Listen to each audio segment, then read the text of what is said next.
Hi, I'm Robin and welcome to Well Conceived Business. We help online business owners within health and wellness to create a business and life that is not only well paid, but well lived. Here you'll find honest and refreshing conversations about what it takes to create a business around your life, what healthy hustle looks like, as well as insights and tips on growing your audience, your signature program, your profit, and your peace. Ready? Let's go. Hi, and welcome back to Well Conceived Business. I am so thrilled to be talking with you this week. We've survived school holidays, we're back in the office, and we're still talking about lead magnets. And today, what we're talking about is some lead magnet tips to get more sales. So if you have lead magnets in your business, you're getting downloads, but no one's joining the waitlist for your program or no one's signing up to work with you, there's some things we can do to help you navigate that. So I've got 5 things for you today.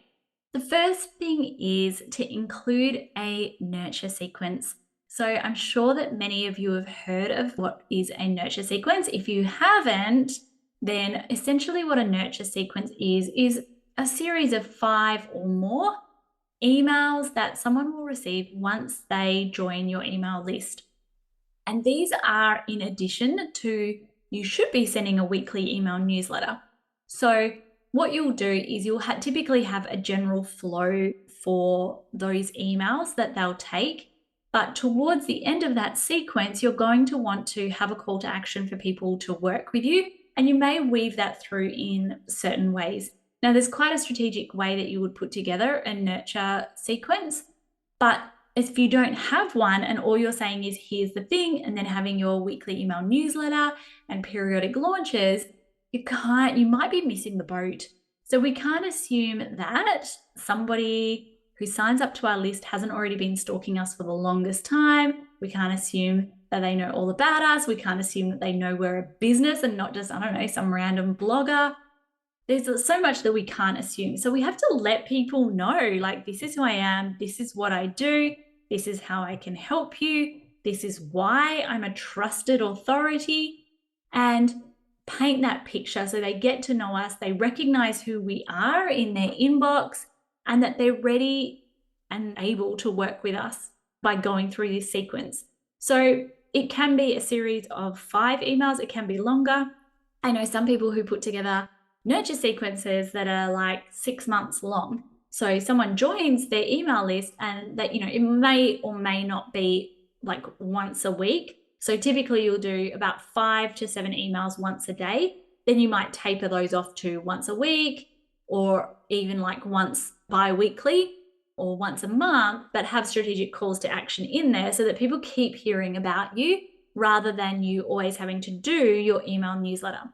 But if all you've got is the email that says, here's your thing, you're kind of missing the biggest opportunity, because also by the time you send your email newsletter, which probably doesn't have any calls to action or sales in it, people probably don't have the right education or knowledge or awareness of, how to relieve the symptoms that they have, because you as a service provider help people with problems that they have, and what they come to you with is symptoms of that problem, right?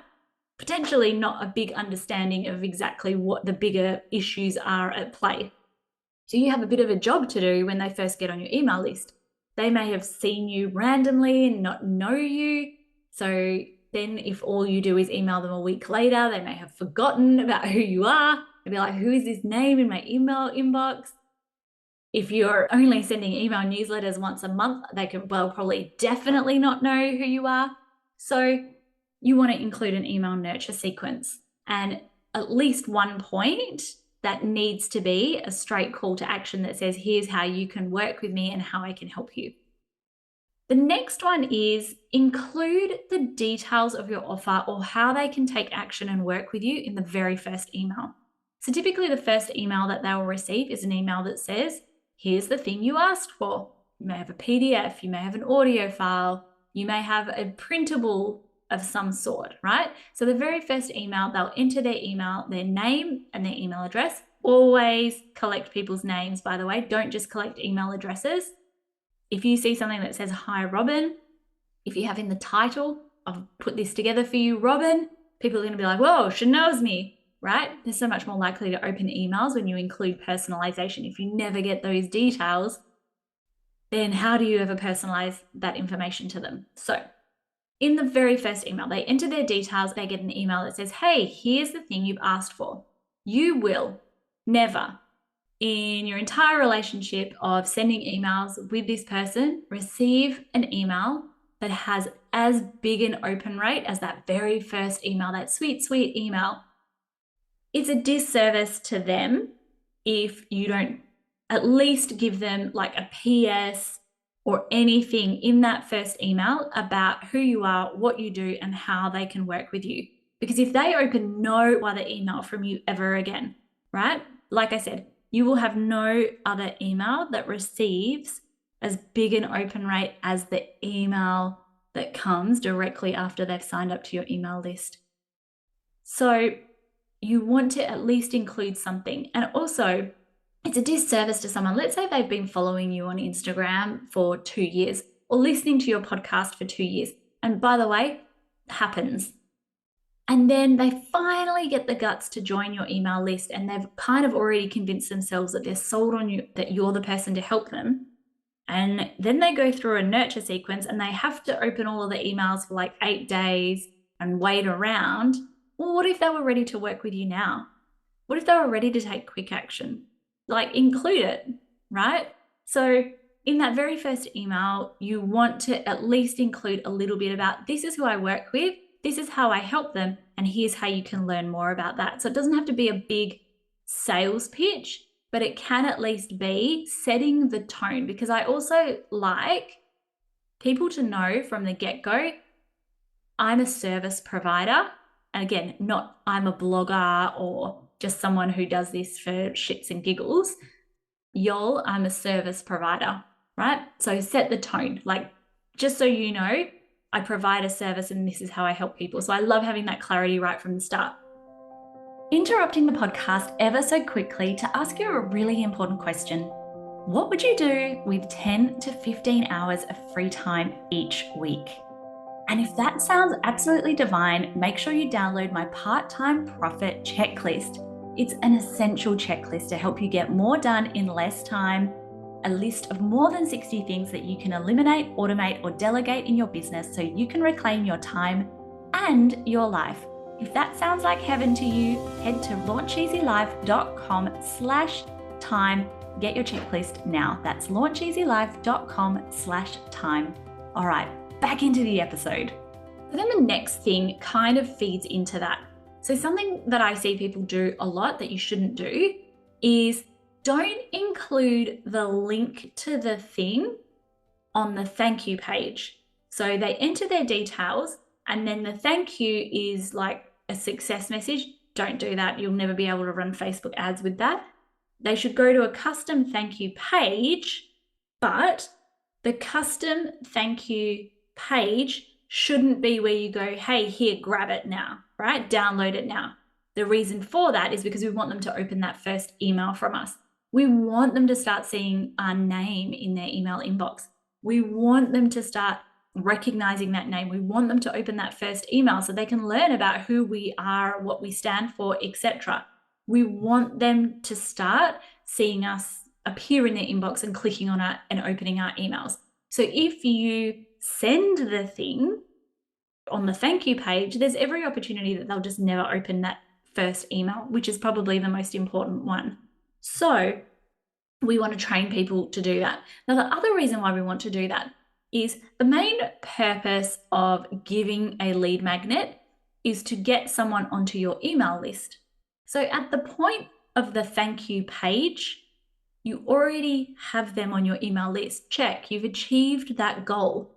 Once you get them onto your email list, the goal is to build like know, like, and trust factor, and get them to buy your products and services. But the other thing that we can do is then start to get people to follow us in loads of other places. So, hey, did you know I've got a podcast? Come and find me on my podcast. Hey, come and find me on Instagram. Here's a couple of my juiciest posts that you can click on. How can we entice them to then come and follow us and find us on other places. Because what we want is almost like an omnipresence.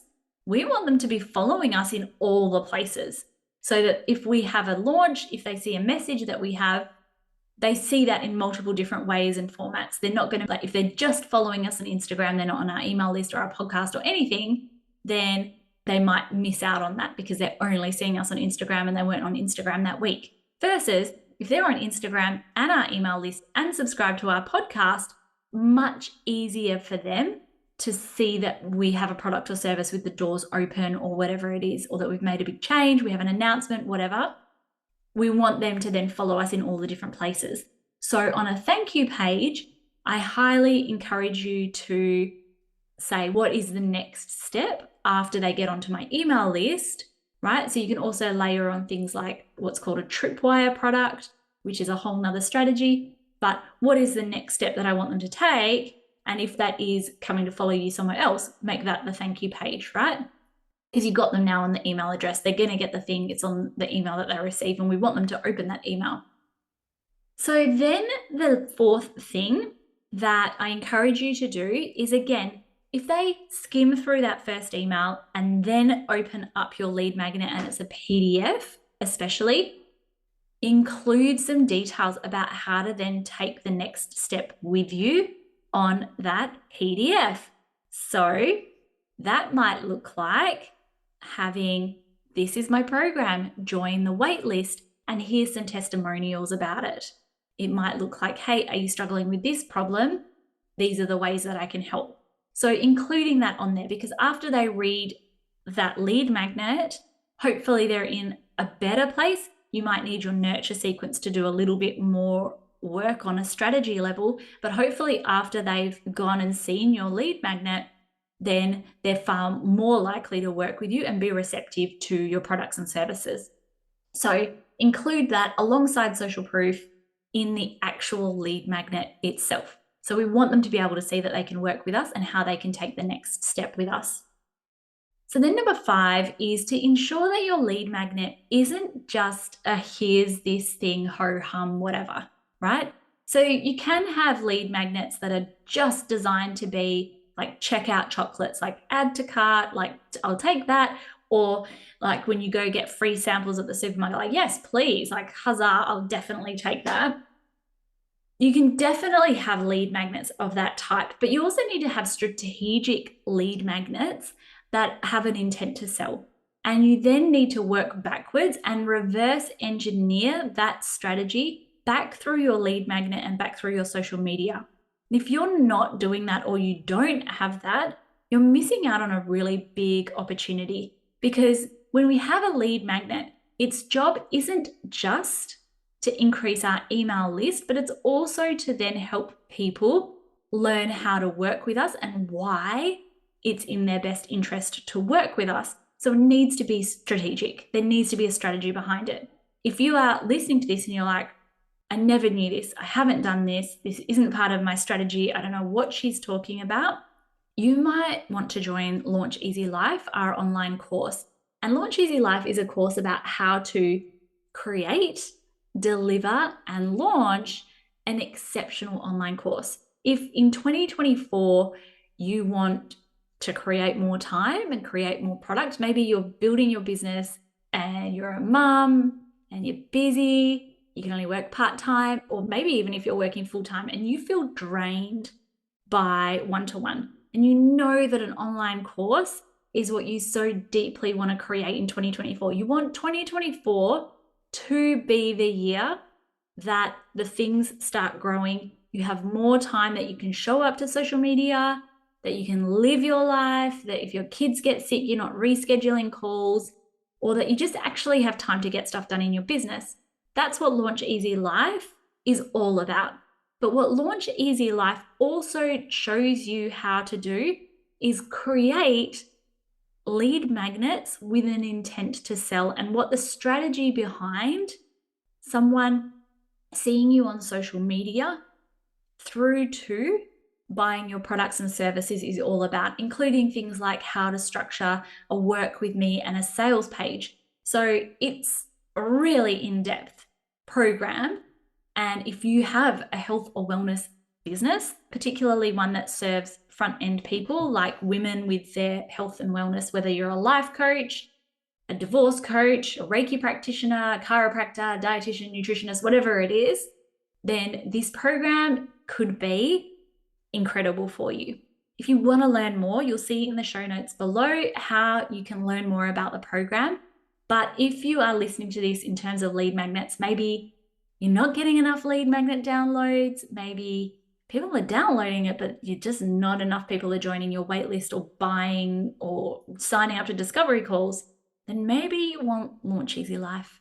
So I will leave that there. You can always reach out to me on Instagram and let me know exactly what's going on for you and your business. Let me know exactly what you're struggling with or where the hiccup or roadblock is. And I would love to chat back and forth, spitball some options with you and let you know what you can do next or what might be the next right step for you. So you can reach me at Launch Easy Life, and I hope you are subscribed to this podcast.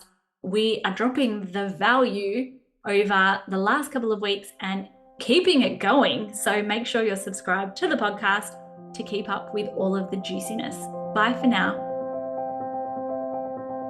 We are done with the meat and potatoes of this episode, but I am not letting you go just yet, my friend. Before you jump off, I have 3 quick things that I would love to share with you. Number 1 is thank you so much for listening today. If you'd like to hear more about growing your visibility through Instagram, podcasting, or Pinterest, creating or launching or growing your signature program, automations, or many more online business nuggets of gold, pause now, hit that subscribe button because we are here for you weekly. Number 2 is if you would like to learn more about working with us and joining our signature program, the Well-Conceived Mastermind, which is unlike any mastermind you've seen before, check out our show notes below and you will find all the links to join the waitlist or sign up and join the mastermind now. And number 3, lastly, if you do nothing else, make sure you come and find us on Instagram for daily behind the scenes and hugely savable and value-packed content. You will find us at Launch Easy Life. Well, that's it from me today. Now go out there and create your well-paid business and your well-lived life.